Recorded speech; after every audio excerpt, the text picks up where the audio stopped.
Miss him, huh? Here's on. Hey guys, it's Dan, your host, your Dan's Reviews, and today I'm back for another video for the Walking Dead universe. This one's going to be doing another video for the Walking Dead. We're going to talk about some Dead City stuff, a new poster that was revealed, and some of your fan feedback from episode 2 of The Walking Dead, Daryl Dixon, The Book of Carol.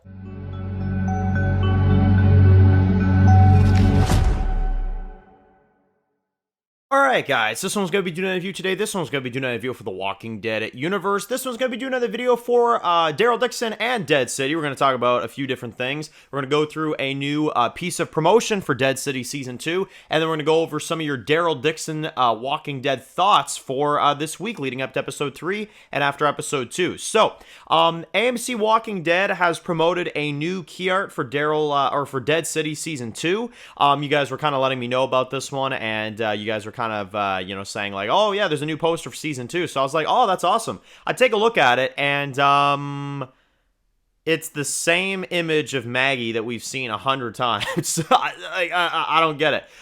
It's the same image of Maggie that we've seen before. The Negan one looks new. Yeah, the Negan one does look new, but it's still his season 1 appearance with like the other leather jacket, not like the, like the Negan leather jacket that we're seeing him wear in season 2. So I don't know. Apparently it's a poster for season 2. However, it's very season 1. Like, I don't know. The key art kind of threw me off when I first saw it. So I don't know if you guys can help me out with this one here, but why do they have their season 1 appearances? Like, I don't get it. Because apparently this is supposed to be an official poster for season 2.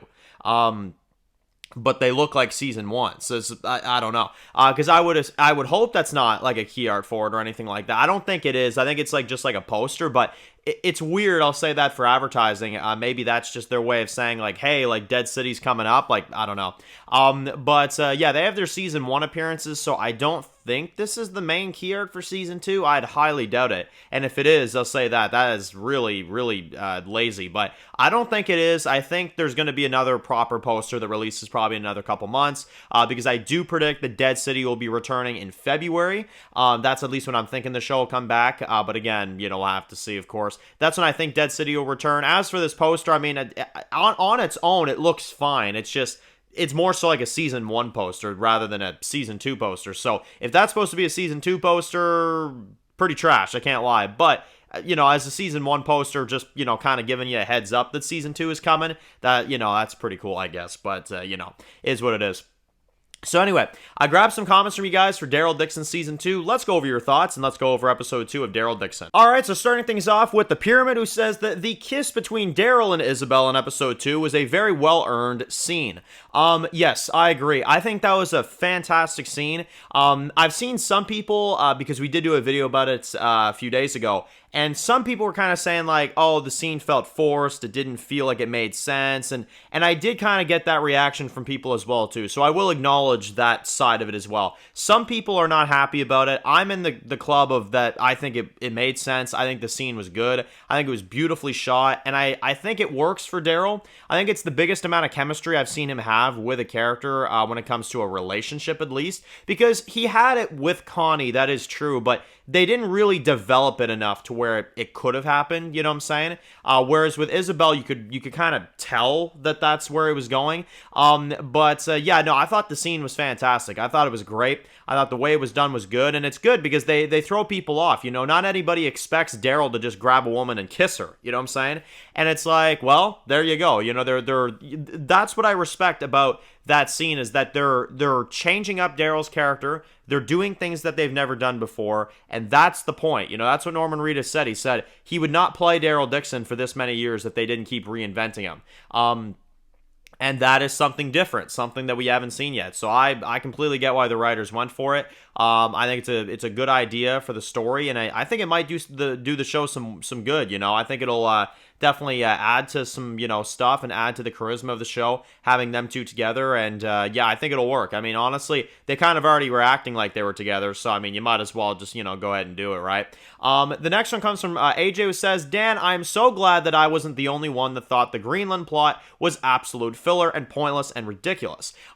Characters are filler. They show up there, fix some parts, kill them, and then leave. Very generic. So yeah, that is one thing. On the contrary of what I thought about Daryl Daryl and Isabelle. I did not like the plot with Carol and Greenland, as we also discussed in a video this week. I just thought it was very lackluster. I get what they were going for. I do, with Ash having it be his first kill and, you know, exploring a new location, Greenland. You know, I heard some of you guys commenting that, like, well, you got to understand that it's about seeing another place, Greenland, and, you know, Ash kills for the first time, so there is story progression. I would disagree, because you could easily just show Ash killing somebody in a more important and impacting way to the story. That would have been a lot more enjoyable to watch, but they didn't do that. They decided to go for the whole, you know, filler aspect. Characters meet, they turn on them, they kill them, they move on, and that's basically the end of it. By the time they arrive in France, you basically forget about the whole fucking thing. You know what I'm saying? And that's the part that's unfortunate, is that it's never brought up again. It's never something that's like a big deal to the story.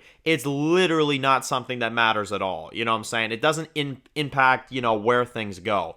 So that's my ultimate problem with that storyline. And not to mention, I mean, this is just an extra added flaw for me, at least, is that the acting from those two actresses were not good. No offense to them. You know, again, like, I'm not familiar with their work before this, so I can't judge them when it comes to other projects, but at least for this show, those actresses did not sell me with their performance, and they did not win me over when it comes to what they were trying to sell, what they were, you know, trying to do. I get they were going for a kind of psychotic, been out there for a long time type of thing, but I've seen many other TV shows, many other episodes, even of Daryl Dixon, I mean, where they show that in a better way, you know, showing Maribel, you know, in the first episode of Daryl Dixon, try to rob him with the, you know, the blind grandfather of hers, and seeing kind of how desperate they were, and seeing what you'll do because you're so desperate, and because you don't run into people every day of the week, you know what I'm saying? So it goes to show you, you know, they do know how to do that. It just felt like with Greenland, it's like they knew they had to give Carol a plot besides getting to France, which,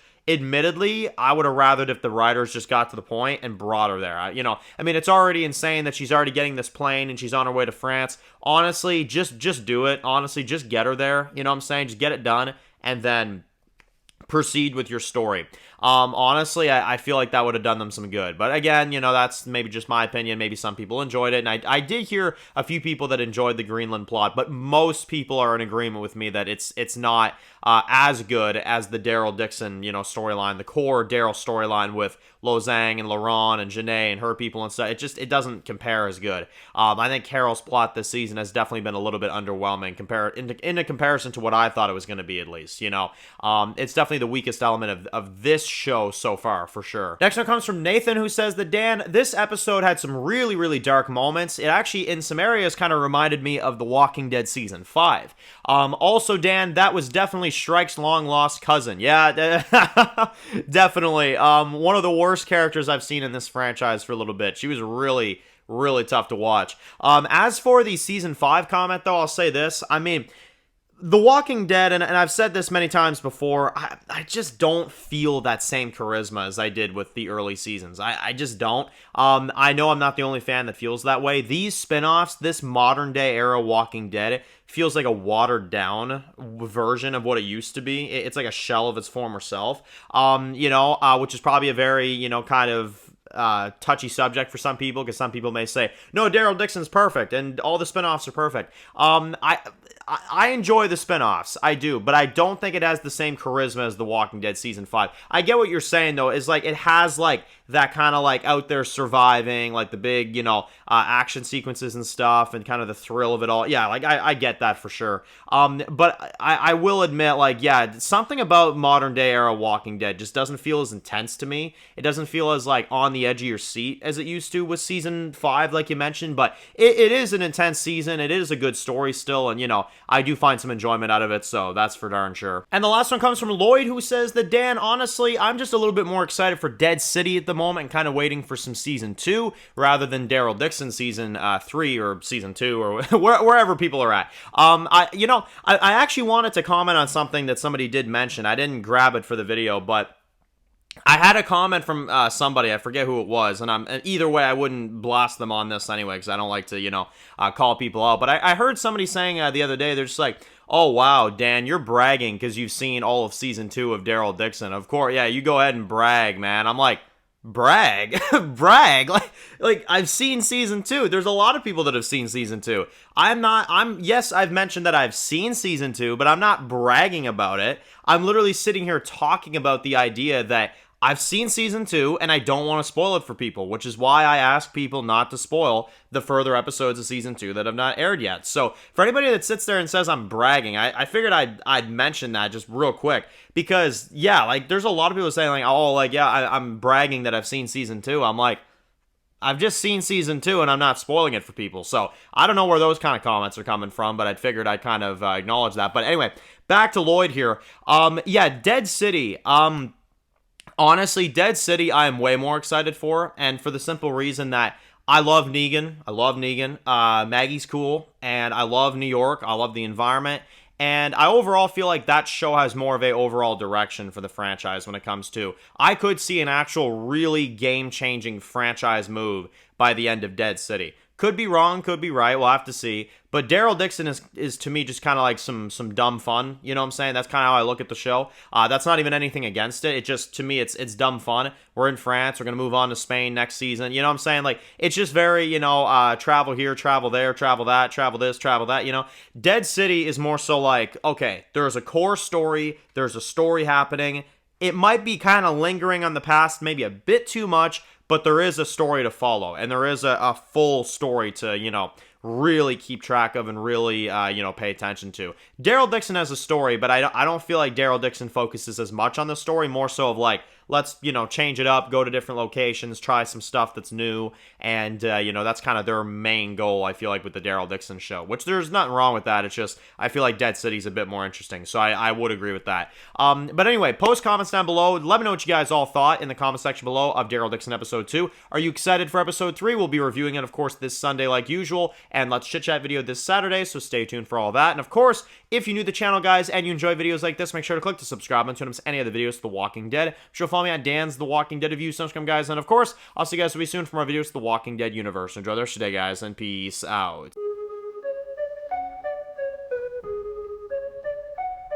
Born in the dark alleys, city of concrete. Dan's reviews blowing up, never taste defeat. Walking Dead dissected every plot twist beat. World gone mad, TV junkies hit a treat. Typing up scripts, marathon through the night. His opinions hit harder than a street fight scene. Every episode, brain sharper than a knife. He's the beacon of critique, shedding TV light.